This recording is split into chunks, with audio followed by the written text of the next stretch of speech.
Good morning, America, and good evening, India. Here is a breaking news. Yes, the president says he hates big tech, yet he has loved using Twitter. He's used it as a way for more than 10 years to bypass the media and speak directly to voters. The 280 characters fits with his style of political engagement, broad brushstrokes rather than details. And Twitter has undoubtedly benefited from President Trump too. The place to go to hear the latest musings from the most powerful person on the planet. That decade-long symbiosis now appears to have ended.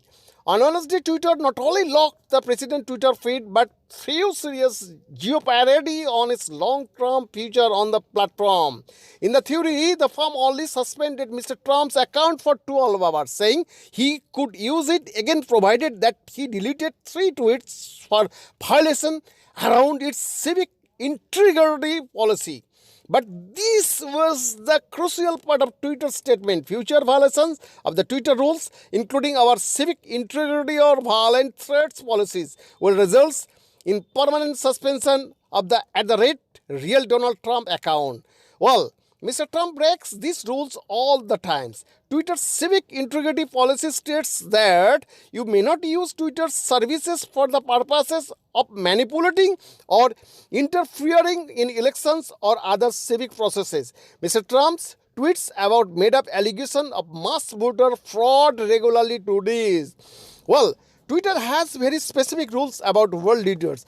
We recognize that sometimes it may be in the public interest to allow people to view tweets that would otherwise be taken down, Twitter will say.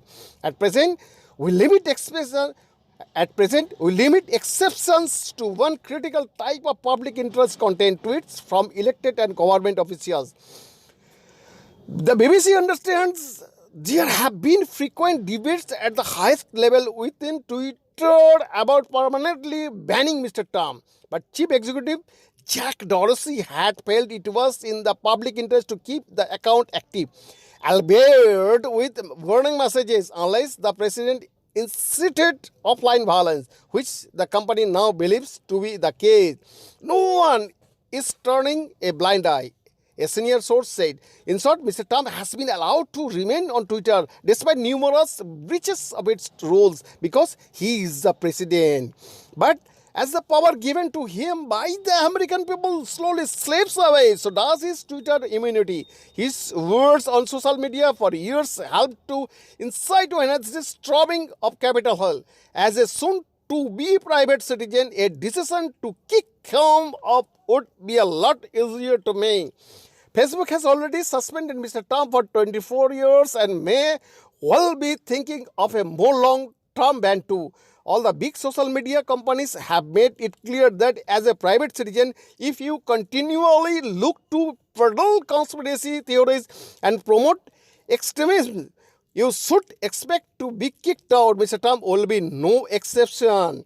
Social media companies are also actually aware that President-elect Joe Biden believes big tech has not done enough to quell fake news and hate speech on their platform.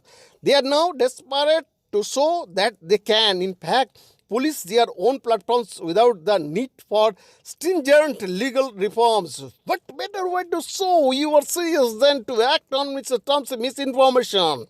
For all of those reasons, Mr. Trump has two options when it comes to his future on Twitter. He can repent, adhere on Twitter's rules and obey them as a normal citizen. Or he can get chucked off the platform. Mr. Trump's never been a conformer. It has helped him to get to where he is. But because of that, it is hard to see how he and Twitter can coexist after his exit from White House. Bien Dazibard for Sakti USA.